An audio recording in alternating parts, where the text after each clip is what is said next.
Interphase Video presents Fairfield Today. Brought to you by Fairfield Federal Savings and Loan, Fairfield Medical Center, Fairhope Hospice and Palliative Care, the Fairfield County Board of Developmental Disabilities, Dagger Law, and the Frank E. Smith Funeral Home. Welcome to Fairfield Today at Fairhope Hospice. Hi, I'm Kim Shook, Community Education Coordinator here at Fairhope Hospice and Palliative Care, home of the Pickering House. And I am Kristin Glazier, President and CEO at Fairhope Hospice and Palliative Care. Welcome.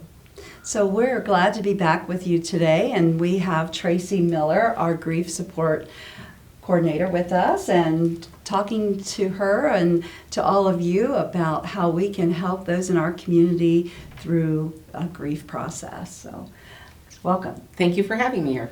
Good to see you, Tracey. Good to see you. So tell us about our grief team and who is in that department and how we can help support the community. And we are very pleased that at Fairhope, our leadership team has allowed us to design a program to meet the needs of our hospice families and the community. Most people are not aware that you do not have to have a loved one on our hospice service to receive our grief support. And then the part that I always forget to tell people is we do not charge for our grief support services. Our program is designed to help educate and support families. And we also work with children and adults.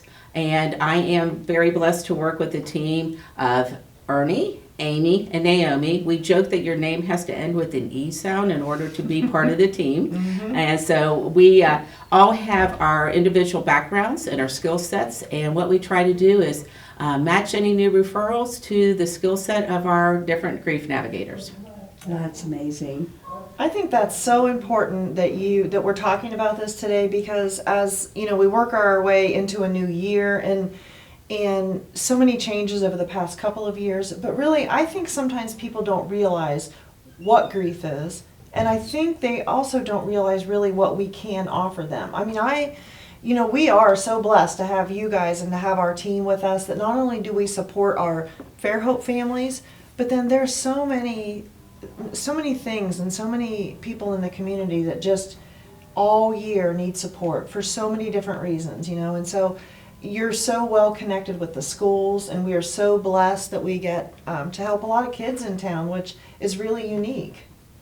And we are fortunate that we get to work with adults and families and children. And as you said, Kristin, we do have our partnership with the schools. We have had an ongoing relationship with Lancaster City Schools, Fairfield Union Schools, Logan Hawkins Schools, and Pickerington, and primarily at the elementary and middle schools in Pickerington. And those relationships are very strong connections. We also have a very positive working relationship with area physicians. We will get calls from their staff asking us to provide grief support services. And I know that you were curious as to what range of service do we provide. And again, I have to kind of preface this. That thing called COVID may change how much we are able to offer face-to-face support. And at the time of this recording, we are able to provide face-to-face support in our offices located at the Anita M. Turner Center, which is located on the grounds of Fairhope's Pickering House.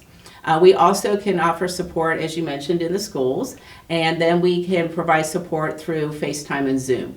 So the agency last year allowed us to expand our telehealth practice, so we all brushed up on our technology, and we have learned to do Zoom and FaceTime. The one thing I learned on that, coming from an education background, I can't point at things like I used to, because they can't see what I'm pointing to, and I kept looking over to see what they had on their table, and I'm like, okay, I have got to learn to change that up a bit. You get in the middle of a conversation, you kind of forget, because that conversation is flowing. You know, I think, can you talk just for a second about, I don't think people realize, you've just explained everything we do, in the community and for our families, but when should they call you? So we know that Fairhope follows up for 13 months, and we can talk about that. But when does someone in the community call you? People will call us at different points on a grief journey. We will have people call who are experiencing a significant grief burst, and we are talking to them through their tears. We also will have those who call in and say, well, I know I need to call you and people have told me to call you, but I'm not used to asking for help. And so we will then direct them, to go ahead and please understand that we're here to be a listening ear and a voice of support. The one piece that most people say, well, I'm not used to going to counseling. What you have heard me say over and over again is that we provide grief support. We do that because we don't look at grief as a problem to be fixed and need a counseling. It needs supported. We are there for the journey. So when people need to call is when those grief reactions seem a bit out of the norm, or that's causing them to respond differently to people. We will get a lot of people who either call us when that crying just won't stop or they are very mad. We will get either extreme. And Lots of different emotions there. Oh, yeah. The anger and then the sadness. yeah. Do you think a lot of people don't know that they're grieving? A lot of people, especially in this area, we have two different grieving cultures in the area that we serve here at Fairhope. We serve our primary counties are Fairfield, Hocking, and Perry.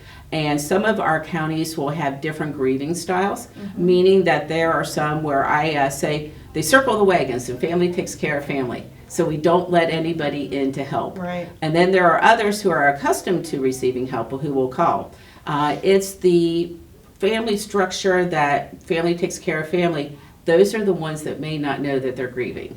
Those are the ones where people will either not let people know they're hurting, or else, like I said, they will start snapping at everybody. Being private about their feelings and not telling Yeah. their families what's going on with them. Do you think sometimes that rears its head? Even, you think when you're grieving, you've lost someone and you're going to go through the funeral and a few weeks after that, and then everybody goes back to work. Everybody does what they've done forever. But what do you see people in 6 months from now that will call you or not understand what's happening? Especially with the holidays that we just went through, we received a number of calls. So what happens is, and I think you described that well, Kristin, is we get very busy with all of the funeral arrangements, and those sadly are a bit complicated due to COVID. And so sometimes there's a delay in getting those funeral arrangements completed and holding the service. Then it goes into what do we need to do to perhaps clean out someone's house, take care of the business affairs. And so once you find that all of that has settled, people return back to their jobs, that's when you will feel the grief reactions. When I work with children, I make it a very simplistic statement, but it carries a lot of weight. I say if you don't let sad out, sad turns into mad. Or we can use the word that a fourth grader gave me, smad. A little sad, a little mad. We bounce back and forth. They know way more than we give them credit for, don't they? Yeah, and so so what we will see that effect come a few months later, and we will see some 4 to 6 months later. The other piece, when we're talking children, everybody is focused in on the children and how they're grieving, so everybody will make that their priority. When the children seem to be doing better, as a family would say, they're more into a routine. That's when the caregivers, the parents, will, what I say, have a tsunami of emotions, and then that's when they call us. So we try to tip people off. Do not be surprised when this happens. A lot of times people don't want to believe us. So. And then there's triggers, that different things that come throughout their daily routine that might just cause a grief burst. Yeah, and I'm so glad you used the word grief burst. That is a term that we did not create. Dr. Alan Wolfelt created it, but we embraced it here at Fairhope. And we do not like the terms meltdown or breakdown. My teacher side would say, when you use the words meltdown or breakdown, it kind of sounds like you're telling yourself that you did something wrong. So we say, please cry, and we use the term grief burst. Comes out of nowhere, and is that grief that, again, grief can appear as sadness, and it can appear as grumpiness and anger, that whole range. Something that you've said and that Ernie has always said, and I've used this a lot, is tears are love. It's okay to cry. People try to hold that back, and you see that a lot of times with children and adults, but tears mean love. And we don't have to apologize for the love, so therefore we don't have to apologize for the tears. So they need to embrace the tears and let just it know be. that those are natural, and that it's a natural occurrence, and that means that you loved and were loved. While we're taking a breath, tell us how we can get a hold of Tracey. Yes, call 740-654-7077, or you can check out our website at fairhopehospice.org, and there's the grief department tab there on our website. And our toll-free number is 800-994-7077. And if someone's at school, you have a child at school, they're in the school system, what do they do if there's a parent? So what they need to do for those 4 districts that I mentioned, Lancaster City, Fairfield Union, Logan Hocking, Pickerington Elementary and Middle School, you need to get in touch with the school guidance counselor or social workers. Every district has their different name for them. And they all have the forms, and just get in touch with them. They will give you the forms. Those forms will get sent to us, and then we coordinate with the school to schedule a time that is convenient for the school with the child schedule. I'm going to put you on the spot. Tell us how you ended here with Fairhope. How did you come to us? I came to Fairhope first time I walked through the front doors was back in 2007, and room 1, holding the hand of a loved one. Mm-hmm. Came back 9 months later to room 10, holding the hand of another loved one. In between that time, I decided to become a volunteer. So I had my interview with Twyla Summers, our volunteer manager, and then my class was scheduled to begin, and it happened to begin the day after my loved one died in room 10. Yeah, so that is how I came through there. And then as a volunteer, our past CEO, President Denise Bauer, offered me the opportunity to develop a children's grief program. And so 1,400 children later, here we are. Wow, 1,400. Yeah, that's a lot of lives you've touched, and so glad that you are here with us and sharing that experience with them and trying to help them cope through that and support them during their time of loss. Thank you. We appreciate being able to help anyone at this point in their grief journey. Okay, thank you for tuning in, and we will be right back.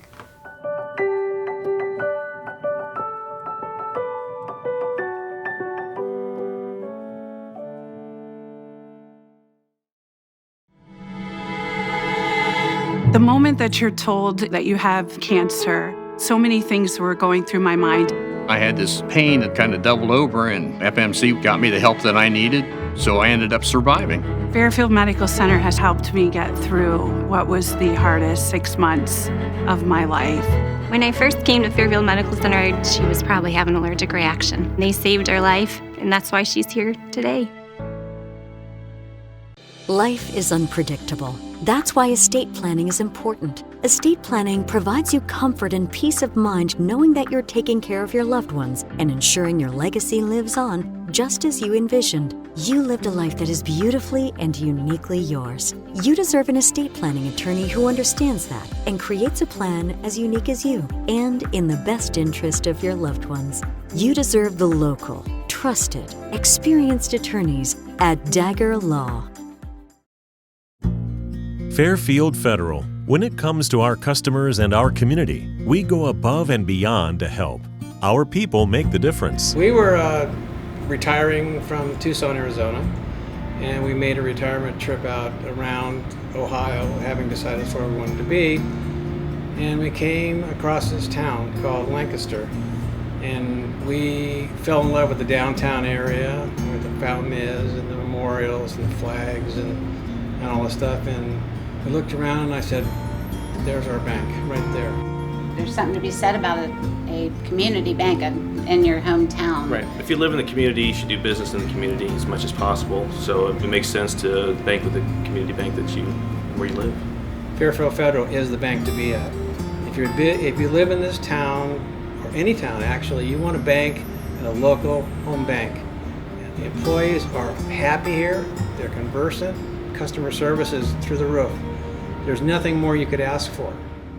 Personal or business banking, whatever you need, we take it seriously because we know you do. Stop by today at any of our 3 locations and see why the difference is clear. Fairfield Federal Savings and Loan specializes in banking that revolves around you. Member FDIC Equal Housing Lender. The Frankie Smith Funeral Home and Crematory in Lancaster and the Johnson Smith Funeral Home in Baltimore have a long and wonderful history of serving our community. Feel free to give us a call at 740-653-0652. Stop in and see us at either of our 2 locations, 405 North Columbus Street in Lancaster and 207 South Main Street in Baltimore. Respect for tradition, regard for change.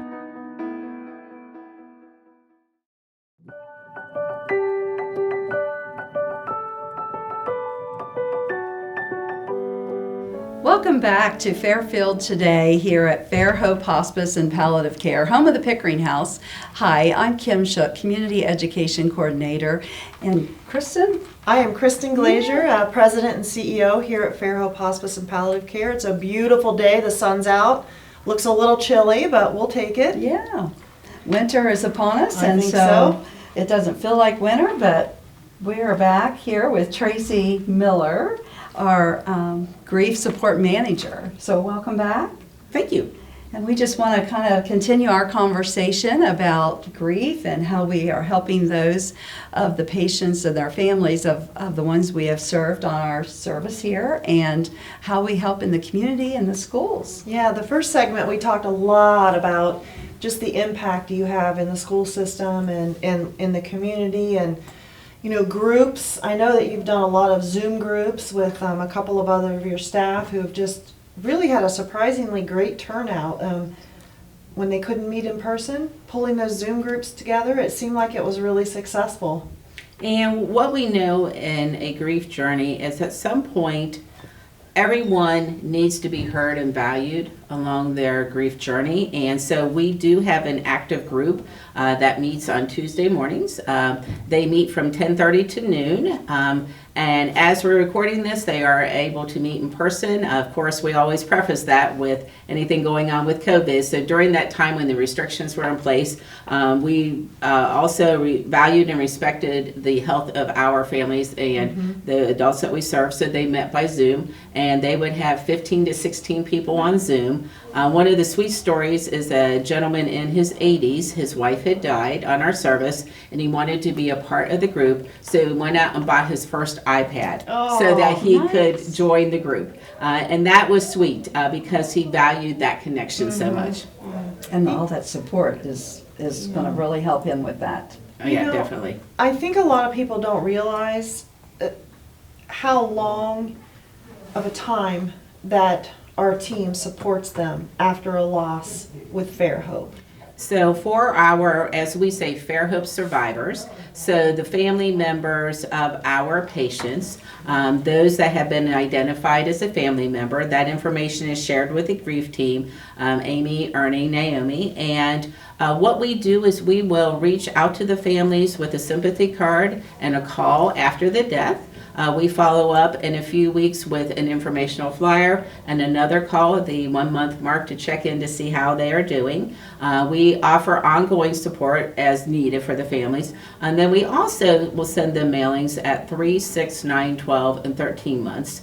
And on an average, we are in contact with 1,700 survivors per year of our hospice families. Yeah. And if you think about that, I mean, that to me is amazing. And we talked about the last segment where you have different, in the beginning when someone loses someone, they go through this process. And then 6 months later, it's a different feeling, 8 months, 10 months. Lots of people forget because it's hard just really to know where your loved one is or what everybody's process is for grieving. But when you guys, communicate and reach out to families for 13 months, that sounds like a long time, but that's just, it's amazing because you can touch every point and see how they're doing and kind of give them what they need. Maybe they're in a good place. Maybe they're okay. Maybe it's starting all over. Something's triggered it. So I just think it's really incredible. I don't think a lot of people know that Fairhope has that extensive of a process to follow families. And every hospice gets to design the manner that they offer the grief support, and that is one that we have received positive feedback from our families. And we do a survey, and they let us know how much the letters have made a difference. We had a sweet moment a few months ago where a family member received a letter on a key date for that family, and of course we do not know that. We're just sending the mailings. And that family member took it as a sign that the patient wanted them to come in and receive grief support. And that person came in, met with a navigator for a period of time, and did not realize that there were some lingering questions. They were able to resolve those lingering questions, and that person walked away feeling more peaceful. One of the comments that I always will make when I'm working with someone is, I know I've met you in a place of pain. When we finish, are you leaving in any greater pain than when you walked through our door? Wow. And so our goal is always to try to minimize the intensity and frequency of those grief burst moments. You have a lot of wonderful, I don't know, philosophical items, you know. Just comforting words. Yeah, but comfort. It's just from all those families that you've touched. I mean, that is so true, that we don't want you to be in any more pain than you were that day you walked in. That's so important. We're so lucky to have Yes, you. we're Well, and glad you're I'm here. the words. I'm blessed when the words come, you know, just and is just nice. like okay, or sometimes they just fly out because that was the thought in my head. So I appreciate those comments, and also that those questions have made a difference for folks. You're such a blessing to our agency and to the community and the ones that you serve. So, what are the effects of COVID grief versus regular grief from So someone let me that take passed normally? a deep breath on that. COVID. Our grief team has learned a lot since COVID hit. COVID grief reactions are very different than what we see. I think the manner in which a COVID death occurs impacts those grief reactions. Meaning, if it's someone who is a patient on our hospice service, families know that a loved one's body is getting weaker and that we will eventually be looking at a death. Let's say there's that unexpected medical emergency that's not COVID related or a car accident. People go to the hospital. They are hoping that things are going to get better, but they've also somewhat in the back of their mind prepared themselves that this is going to turn out differently than what we want. With a COVID death, we come in, and so someone's diagnosed with COVID. They end up in the hospital, receive outstanding care at the hospital. Things look kind of serious. Then things start to look good. And where it's different for hospice, we will often see our patients have a rally. Family members are appreciative of that, but we recognize that and we educate family members that this is probably going to be a precursor to a death in a few days. With COVID, what we have learned is that the COVID patient, things stabilize for a few hours and then it just immediately drops. So the families do not have enough warning because they are in fight, fight, fight. We're going to make it through. We're going to make it through. And then all of a sudden that death occurs. That coupled with we want to keep people safe, and so therefore we have to limit the number of interactions, the number of visitors. So then we go to using the technology to allow people to communicate. Right. Medical staff doing everything that they can to be there for those moments, but guess what? We have just changed the way that we have always done end of life with someone, and we're doing it across a piece of technology, an iPad, phone. So what we have with COVID is we have anger. We are bypassing the sad stage, and we are going straight to anger. Anger at I couldn't do death and dying the way I wanted, anger at the situation that COVID exists, anger at the judgment that comes along with it. I guess the word is anger. That's what we got. So what do you do with that? It took us a little while as a grief team to recognize what it is. We needed to recognize what was going on so that we could then, for those that we're talking with, acknowledge this is what we're hearing, this is what we're seeing. We will listen to them. We know that we can't take away some of that anger. We have become a place for them to vent. And I don't know that we have any magic answers. Listening ear. A listening ear. And it's one where anybody that you happen to encounter in healthcare, you know, whether it's here at Fairhope, Fairfield Medical Center, area physicians, facilities, please be gracious to the folks that are trying to provide the care. Because they're hearing a lot of that anger, that frustration.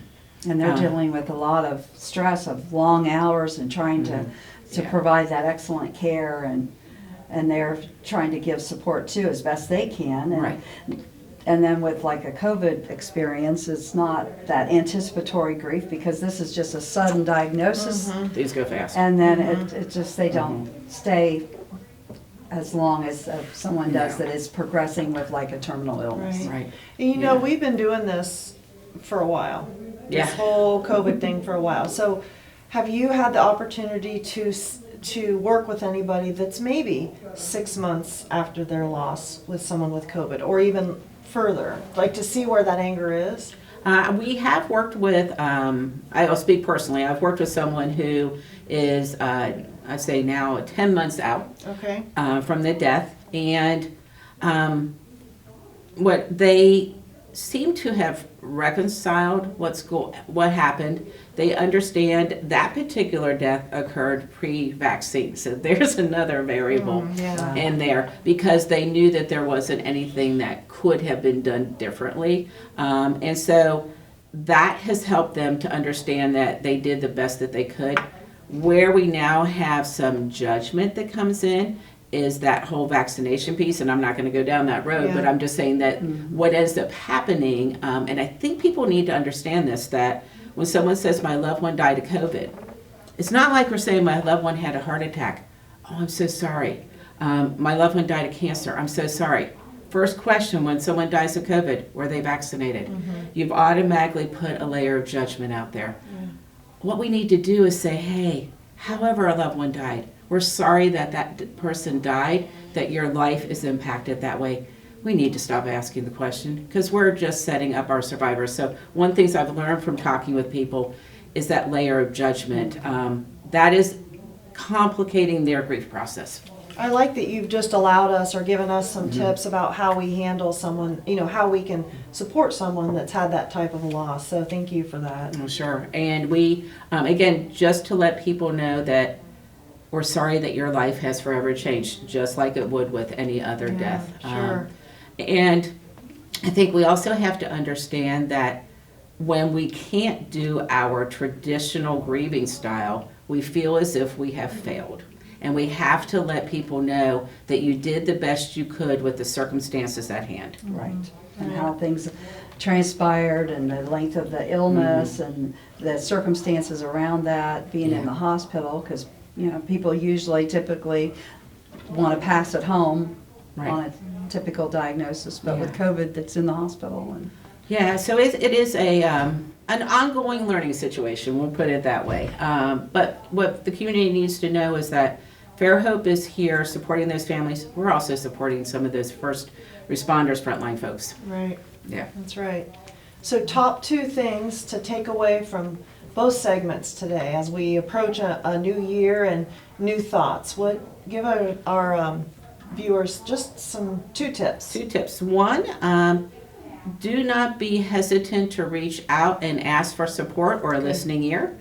You may need to talk to somebody one time, or you may need some follow-up. The second one is acknowledge someone's pain. Tell them that you're sorry that they died, and be gracious for everything that is going on around us. I think that's going to help everybody with their journey. Thank you. Well, thank you, Tracey. Oh, thank you so much. And how do we reach Tracey? Yes. Call 740-654-7077 and our website, fairhopehospice.org, and our toll-free number, 800-994-7077. And remember, celebrate life. Interphase Video presents Fairfield Today. Brought to you by Fairfield Federal Savings and Loan, Fairfield Medical Center, Fairhope Hospice and Palliative Care, the Fairfield County Board of Developmental Disabilities, Dagger Law, and the Frank E. Smith Funeral Home.